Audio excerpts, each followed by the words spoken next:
No. Did I see myself as a teacher growing up? No. Um, you know what's really funny? I don't see myself as a teacher today. I know that sounds really weird because that's like one of my main jobs is to teach, but like my parents were teachers. They're both retired now. They both taught English and in grammar school and in high school, and they were very focused on pedagogy, and they saw themselves as teachers. I see myself as a philosopher, and my main job is to help students come to understand things. And so it's more like a walking with, as opposed to I'm going to get in and control the classroom. I don't know. I'm at my best when students are engaged and they're interested along with me, and then it's like a mutual exploration of what's going on.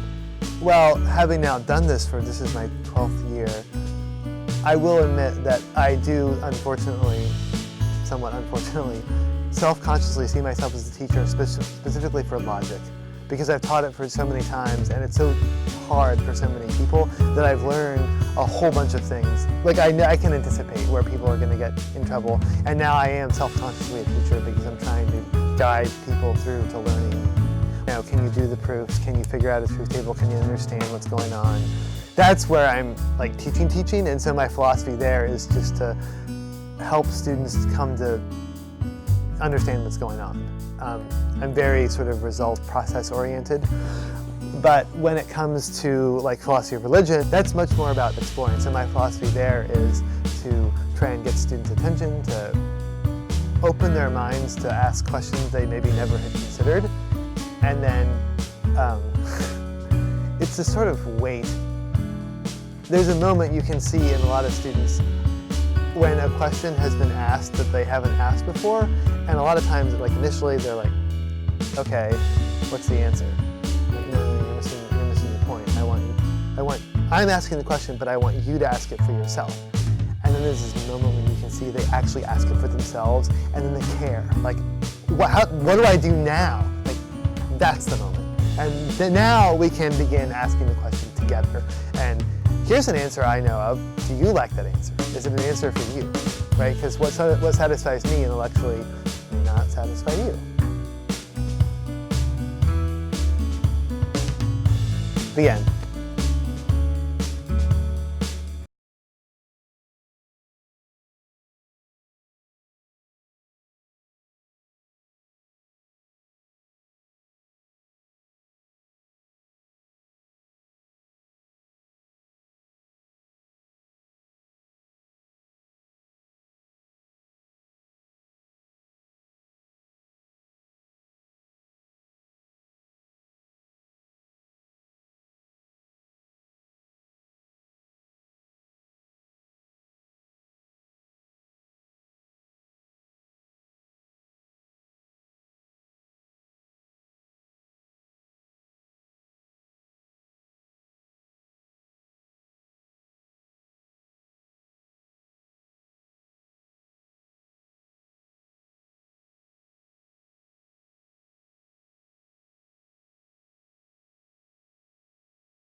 process oriented.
Yeah.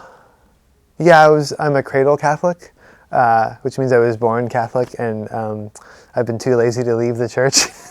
Which is actually, honest to God, that's actually true. Like, for most of my life, I was Catholic because that's what I was, and I was too lazy to leave, and I met some people who were Baptist, for example. I'm like, that's sort of interesting. I don't know. Whatever. Good luck with the Baptist stuff. Didn't seem for me. It wasn't until college that I appropriated the faith for myself. And so, yeah, it gives me a lot of hope, actually. Like, I read a lot of politics sometimes, and then I get really depressed and then stop. I haven't read politics for 5 days. It's so great. I have no idea if Trump has been impeached or not. Don't really care.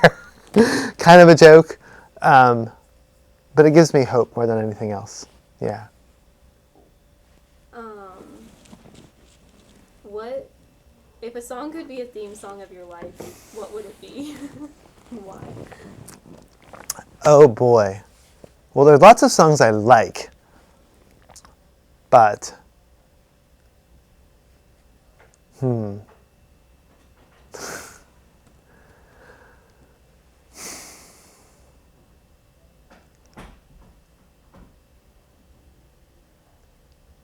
sometimes a song is so obviously a theme song to someone's life, like when that one lady whose name I can't possibly remember sung "I Dreamed a Dream" from Les Miserables, and everyone was making fun of her, and then that actually felt like the dream song to her life, right? My life is not like that, but I want to say it's got to be a song from Les Miserables because I love that musical.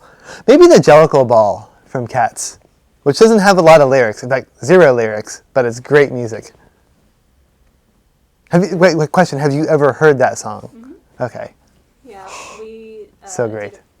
Like for my dance studio, every year the jazz section was themed, and one year it was Cats. Oh, nice. Finally, last question. What is your favorite thing about cats? Like, what is my favorite thing? Oh, it's that they purr. That's your favorite thing? Well, it may be tied with how soft their fur is. Yeah. Do you have a favorite cat? Yes, I do. My favorite cat right now is, like a specific cat. His name is SK. Cat in particular hanging up there. Jackie Chirigo painted her for me. Her name is Muncie, and she was a tortoiseshell cat, and she was super soft, and I adopted her, and she purred and sat in my lap, And from that moment on, I resolved I was never going to be catless, because that was great.